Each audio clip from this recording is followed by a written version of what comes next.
Welcome to Nostalgia Sauce, where we usually discuss all things iconic, but this time, we're switching lanes. The 90s blessed us with some fantastic cars, but it also had its fair share of less desirable ones.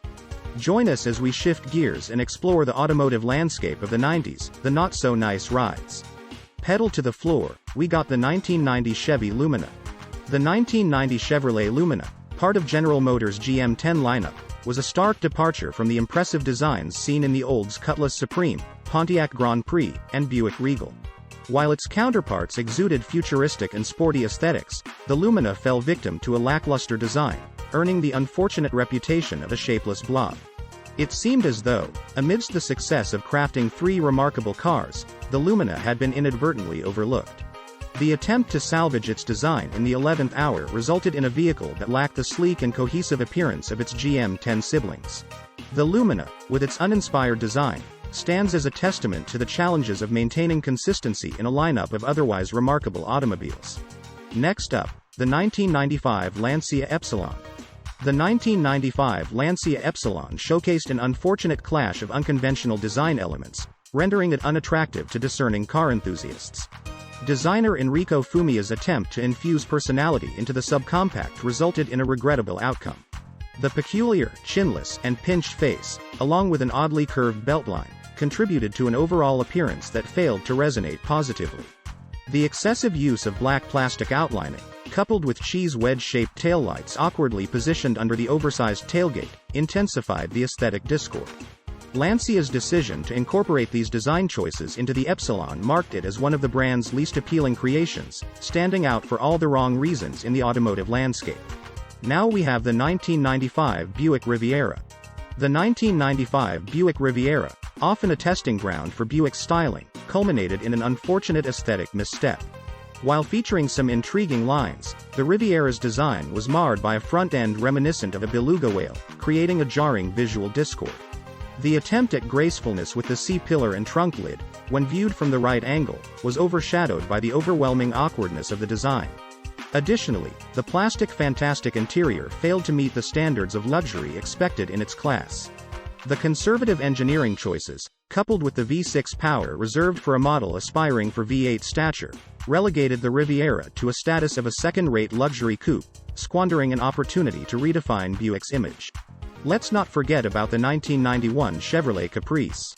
The 1991 Chevrolet Caprice, designed with the intention of erasing memories of its predecessor, ended up being an aesthetic disappointment.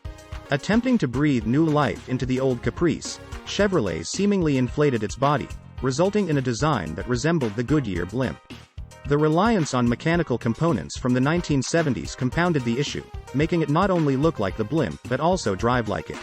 Constrained to an older demographic and law enforcement, its appeal was limited, and its design elements, from hidden headlights to excessive chrome, failed to capture a modern aesthetic. The attempt to move forward inadvertently created a vehicle that left many longing for the design simplicity of the older Caprice. Let's move to the 1996 the Suzuki X90. The 1996 Suzuki X90, an attempt by Suzuki to inject fun and cuteness into its lineup, fell flat on multiple fronts, making it an unfortunate chapter in automotive design. From every angle, the X90 appeared awkward and devoid of aesthetic appeal. Critics likened it to a Barbie car, a sentiment reinforced when even Barbie's fictional representative disapproved of its hideous design. Beyond its unpleasing appearance, the X90 lacked practicality, featuring no back seat, minimal trunk space, and negligible off-road capabilities. The attempt to create a cute and enjoyable vehicle resulted in a design and functionality mismatch, making the X90 an impractical and visually unappealing addition to Suzuki's catalog. Let's pump the brakes a little bit and switch gears. What's a car that you absolutely love from the 90s? We'd love to hear it, so comment below. Let's crank it back up. Starting up, we have the 1996 Ford Taurus. The 1996 Ford Taurus, heralded for its revolutionary design in its earlier iterations, took an unfortunate turn with its 96 model. Straying from the groundbreaking aesthetics of its predecessors, Ford opted for a design characterized by rounded features, an ill-fated departure from the model's signature style. The choice of round headlights, grille, roof, and rear window presented an uninspired departure from the distinctive lines that had defined the Taurus lineage. The attempt to usher in a new era of automotive design with a rounded aesthetic fell flat, resulting in a lackluster and uninspiring representation of a once revolutionary model, highlighting the challenges of maintaining innovation in an ever-evolving automotive landscape. Now for the 1996 Saturn SW. The 1996 Saturn SW, born out of Roger Smith's ambitious yet misguided venture, exemplified the pitfalls of cost-cutting and hasty redesigns. Originally conceived as a nifty-looking wagon, the 96 Saturn SW fell victim to the brand's declining fortunes and aging lineup. Saturn's attempt to economize by melding the wagon with sedan doors resulted in an awkward design that betrayed the brand's earlier promise of innovation. The ill-fated combination failed to resonate with wagon enthusiasts, serving as a stark reminder of Saturn's diminished appeal. Sales of the redesigned wagon never soared, underscoring the consequences of compromising on engineering and design integrity in the pursuit of cost savings. Let's talk about the 1994 Ford Scorpio. The 1994 Ford Scorpio, a departure from its previous executive class success, suffered a radical and unattractive redesign. The second-generation Scorpio featured awkwardly bulging eye headlights and a full-width taillight that seemed misplaced, landing on the bumper rather than the trunk lid. The interior contributed to its aesthetic downfall with an excessive amount of fake wood trim, bordering on garish. Such poorly received design choices prompted Ford to keep the Scorpio's designer anonymous. After losing ground to its rival, the Opel Omega, Ford discontinued the Scorpio and abandoned the executive class altogether. The 94 Scorpio stands as a cautionary tale of design missteps leading to the downfall of a once successful model. And another one from Ford, the 1994 Ford Mustang. The 1994 Ford Mustang, part of the fourth generation, deviated sharply from its iconic predecessor and suffered from an unappealing design. Departing from the sharp creases that defined its lineage, the 94 Mustang embraced soft, gentle curves that failed to capture the essence of the Mustang's heritage. Ford's attempt to draw parallels with the 1964 original in advertisements only accentuated the glaring differences. The outdated mechanical components from the 1970s further hindered its performance.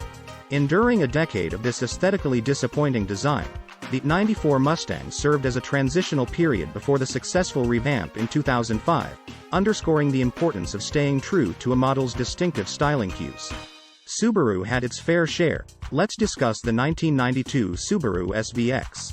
The 1992 Subaru SVX, despite an appealing front end, deviated from the expectations of a sports car, leading to its classification as unattractive.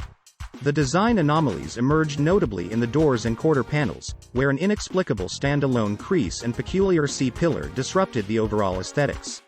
The bumper featured a seam right above a groove, adding unnecessary complexity.